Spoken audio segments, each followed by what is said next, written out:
Correct 10 గంటలకి ఈ సమయం అప్పుడే ఇదే మరి రాత్రిలే సందీప్ గారు ఒక పాపకి ప్రార్థన చేసినామని పంపించాడు నన్ను. సందీప్ పాస్టర్ இப்படியா ஒரு பாப்பாக்கு ஜெபம் பண்ணி கொண்டிருக்கிற ఆయన పొన్నూరులో లేడు, గుంటూరు వెళ్ళాడు. அவர் அங்கே இல்லை, குண்டூருக்கு போயிருந்தார். నేను ఒక సహోదరుని తీసుకొని ప్రార్థన చేయడానికి వెళ్ళాను. நான் ஒரு சகோதரனை அழைத்து கொண்டு அங்கே ஜெபம் பண்ண போயிருந்தேன். వెళ్తే అక్కడ ఒక పాపకి చాలా ఇరేషన్ వాంతులు అవుతున్నాయి అంట, తగ్గట్లేదు, 2-3 రోజుల నుంచి సిలైన్లు పెడతా ఉన్నారు. அங்கே போய் பார்க்கும்போது ஒரு சின்ன பிள்ளைக்கு தொடர்ந்து வாந்தி வந்துனே இருக்கா, நிற்கவே இல்லை. హాస్పిటల్లో 2 రోజులు ఇంటికి వచ్చారు, తగ్గలేదు. హాస్పిటల్లో 2 நாள் வைத்தார்கள், ஆனாலும் கூட சரியாகல. వచ్చినాక సందీప్ పాస్టర్ గారు నన్ను ఇంకొక బ్రదర్ని ఇద్దరం కలిసి వెళ్ళాము. அடுத்த முறையாக சந்தீப் பாஸ்டர் இடத்துல நான் இன்னொரு சகோதரன் போயிருந்தோம். వెళ్ళి ప్రార్థన చేసి போய் அங்கே ஜெபித்து கொண்டு నా పక్కనున్న సహోదరుడు, என் பக்கத்தில் இருக்கிற சகோதரர் வந்து, అన్నా నీకు ఏమైనా అనిపించిందా అన్నాడు. అన్నా உங்களுக்கு ஏதாவது தோணுதா அப்படின்னு நான் கேட்டார் அந்த சகோதரர். నాకేం లేదు బ్రదర్ అన్నా. நான் ஒண்ணுமே சொன்ன ஒண்ணு இல்ல బ్రదర్ அப்படி. అన్నా ఇక్కడ స్పిరిట్ ఉంది, ఏదో ఒక స్పిరిట్ పనిచేస్తా ఉంది ఇక్కడ. அவர் சொன்னார் இந்த இடத்துல, அண்ணா இந்த இடத்துல ஏதோ ஒரு ஸ்பிரிட் இங்க வேலை செய்து கொண்டு இருக்கு அப்படின்னு சொன்னா. నేను అన్నాను, நான் சொன்னேன், స్పిరిట్లు పనిచేయడం అంటే చాలా పనిచేస్తాయి బ్రదరు. ஒருவேளை இந்த மாதிரி ஸ்பிரிட் வேலை செய்யறோம்னா நிறைய வேலை செய்யும் சகோதரா. ఐజాక్ గారిని అంటే వదిలిపెట్టకుండా, ஐசக் வசந்தகுமாரை அந்த போன்ற அநேக ஊழியர்களை விட்டு ఆయన్ని మరణం దాకా తీసుకెళ్ళింది సాతాను. அவர் மரணம் வரையும் கொண்டு போனது சாத்தான். ఆయన చాలా పెద్ద పాస్టరు, அவர் வந்து ரொம்ப பெரிய பாஸ்டர். మనం ఎంత బెదరు అని చెప్పి నవ్వుకున్నాం ఇద్దరం.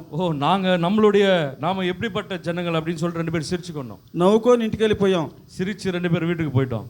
ఆ రాత్రి నాకు, அந்த ராத்திரியில எனக்கு ఒక ఆత్మ, ஒரு ఆవి ఈ చెయ్యిని నొప్పి చేసింది. మొదట இந்த இடது பக்கத்துல இருக்கிற இந்த கையை பிடித்து, గోడొక్కటే నొప్పి, அந்த இருதய பக்கத்துல அதிகமான வலி. అది నిద్రలో పట్టింది కావాలనుకున్నా. ஒருவேளை தூக்கத்துல பிடித்தது போல அப்படின்னு நான் நினைச்சுக்கினேன். తెల్లారిపాటికి ఎక్కువైపోయింది. காலையில இன்னுமா அதிகமா ஆயிடுச்சு. మళ్ళీ పగల ఉపవాస ప్రార్థనలో ఉన్నాం. 2வது நாள் உபவாச கூட்டத்துல இருந்தோம் நாங்க. సందీప్ బ్రదర్కి చెప్పాల, నేను ఇట్లా బ్రదర్ నొప్పని.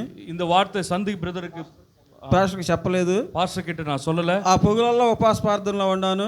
அந்த உபவாச கூட்டத்துல நானும் இருந்தேன். సాయంత్రం మరలా ఉపవాస ప్రార్థనలో ఉన్నాను. மறுபடியும் சாயந்தர உபவாச கூட்டத்தில் இருந்தேன். 1 గంట సేపు కూర్చున్న తర్వాత ప్రార్థనలో కూర్చోలేక వెనకమాల పోయి రూమ్లో పడుకున్నా.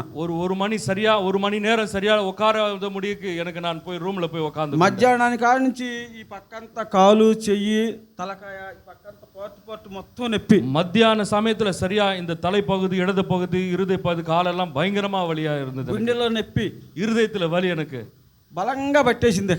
பயங்கரமா பிடிச்சுக்கொண்டது எனக்கு. నేను బాగా ప్రార్థన చేస్తున్నా, ప్రభు నేను ఏమన్నా ఇదేట్లో నా పాపం అంతా నేను ఎవరైనా దేశించానా ఏంది ప్రభు అని చెప్పి నేను బలంగా ప్రార్థన చేస్తా ఉన్నా. நான் பலமா ஜெபம் பண்ணி கொண்டிருக்கிறேன். ஆண்டவரே எனக்குள்ள ஏதாவது பாவம் இருக்கா, எதனால இப்படி நடந்ததுன்னு சொல்லி. ఎంత ప్రార్థన చేసినా సమాధానం రావట్లా. எவ்வளவு ஜெபமானாலும் சமாதானமே வரல. హాస్పిటల్కే పోవు, నేను హాస్పిటల్ ముందు పెళ్ళి ఆడను. எவ்வளவு அதான் ஹாஸ்பிட்டல் கிட்டே நான் போக மாட்டேன், ముందు పెళ్ళి ఆడను.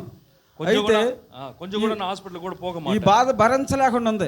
ஒருவேளை ஒரு நாள் அதாவது இந்த வலி என்னால பொறுத்துக்க முடியல.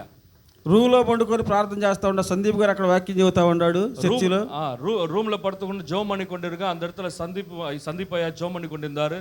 పాస్టర్ గారు వస్తే బాగుండు, ప్రార్థన చేస్తే బాగుండు అనుకుంటున్నాను. నేను బాగా బాధపడతా ఉండా. ஒருவேளை நான் ரொம்ப துக்கத்துல இருந்த பாஸ்டர் గారికిட்ட சொல்லி ஜோம் பண்ணினா நல்லா இருக்கும்னு சொல்லி, పాస్టర్ గారు వచ్చాడు. ప్రార్థన అయిపోయినాక பாஸ்டர் கிட்ட போயிட்டு ஜோம் பண்ணிங்களான்னு கூட்டு போனேன்.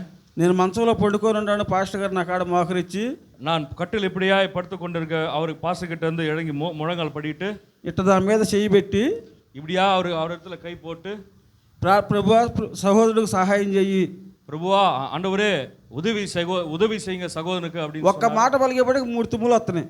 ஒரே ஒரு வார்த்தை தான் சொன்னாரு. 3 முறை நான் அப்படி ప్రార్థన నడవనే ఇట్లా, ஜோமன் ప్రార్థన జరగనే ఇట్లా, ஜபத்தை செய்ய வைக்கல. 5 సార్లు అట్ట తుమ్మాడు. கிட்டத்தட்ட 5 முறை அவர் அந்த மாதிரி నేను లెక్కేస్తా ఉన్నా ఎందుకు ఇట్లా జరుగుతుందని చెప్పి బ్రదర్ ప్రార్థన ఆపేశాడు. இதனால இந்த மாதிரி தும்மல் வருதுன்னு சொல்லிட்டு அந்த ஜபத்தை நிறுத்திட்டாரு பாஸ்டர். బ్రదర్ ప్రార్థన ఆపేసి, బ్రదరు నేను ఇంట్లోకి వెళ్ళి ప్రార్థనలో కూర్చుంటాను.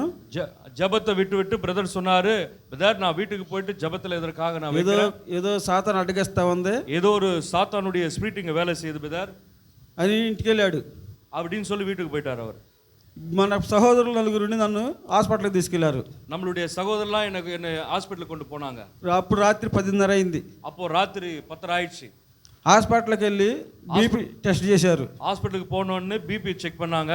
బీపీ చెక్ చేస్తే 190 ఉంది. பிபி செக் பண்ணோடனே 190 இருந்தது. అంతకుముందు నాకు బీపీ లేదు. அதுக்கு முன்னாடி பிபியே இல்லை எனக்கு.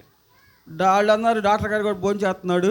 அங்க பாஸ்டர் சொன்னாரு డాక్టర్ గారు భోజనం చేస్తున్నాడు. ஓகே, அந்த இடத்துல டாக்டர் வந்து சாப்பிட்டு கொண்டே இருந்தார். నర్సులు నాకు బీపీ టెస్ట్ చేసి కాసేపు పండుకో, அந்த நர்ஸ் எல்லாம் எனக்கு பிபி செக் பண்ணிட்டு கொஞ்ச நேரம் படுத்துக்கோ, అర్ధగంట పండుకోమన్నారు. அரை மணி நேரம் படுத்துக்கோ அப்படின்னு சொன்னாங்க. అర్ధగంట పండుకున్నా మళ్ళీ టెస్ట్ చేస్తే அரை மணி நேரம் கழிச்சு மறுபடியும் டெஸ்ட் எடுத்து బీపీ లేదు, నార్మల్ గా ఉంది. பிபி இல்ல, நார்மல் ஆயிட்டேன். హల్లెలూయా ஹல்லேலூயா. అయితే ఈ లోపు అక్కడ సందీప్ బ్రదర్ ప్రార్థనలో ఉన్నాడు. அதுக்குள்ளாக இந்த சந்தீப் பேதர் அந்த இடத்துல இருந்து ஜெபம் பண்ணி கொண்டு అక్కడ இருக்கிறார். ప్రార్థనలో ఉన్నాడు. அங்க ஜெபத்துல இருந்தார். నాకు బీపీ టెస్ట్ చేసి ఇండిషన్ చేసే లోపు నాకు నొప్పి తగ్గిపోయింది. ஓ, எனக்கு பிபி செக் பண்ற நேரத்துக்குள்ளாக அந்த ஸ்பீட் என்னை விட்டு கடந்து போயிடுச்சு. వాళ్ళు ఇక ఇండిషన్ చేయలే నాకు. ஓ, వాళ్ళకి నర్సులు నాకు ఇండిషన్ చేయలా. ஓ, அந்த அந்த அந்த நர்ஸ் வந்து எனக்கு வந்து இன்ஜெக்ஷன் போடல. చెయ్యక తలకే నాకు నొప్పి తగ్గింది నేను చెప్పేసి సహోదరులకు, ஓ, "బ్రదర్, నా அவங்க నొప్పి తగ్గిందని." போறதுக்குள்ளாகவே எனக்கு அந்த வலி குறைஞ்சு போயிடுச்சு, எனக்கு போட வேண்டாம் அப்படின்னு நான் சொல்லிட்டேன். దేవుని హల్లెలూయా. தேவன் சுகத்தை கொடுத்தார். హల్లెలూయా. బ్రదర్ చెప్పిన సాక్ష్యాన్ని బట్టి ఆ సాక్ష్యానికి దేవుడు బలపరిచాడు ఇయాల. ఓ, బ్రదర్. ఎందుకంటే పరిశుద్ధాత్మ అందరిలో ఒకటే ఆత్మ ఉంటుంది, తల சகோதர ఒక ఆత్మ ఉండదు. ஓகே, మనం ఎక్కడుండా కదా, పొన్నూరులో ఉండా, నెల్లూరులో ఉండా, చెన్నైలో ఉండా, ఆత్మ ఒక్కటే.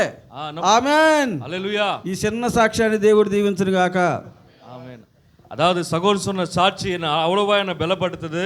அது அவர் தேவன் வந்து எல்லாருக்கும் சுகத்தை கொடுக்க அவர் வல்லவராக இருக்கிறார். அவர் ஆந்திரா ஆகட்டும், சென்னை ஆகட்டும், எந்த ஸ்டேட்டாக இருக்கட்டும், அவன் இன்றைக்கும் அவர் மாறாதவராக இருந்து சுகத்தை கொடுப்ப வல்லவராக இருக்கிறார். ஹல்லேலூயா.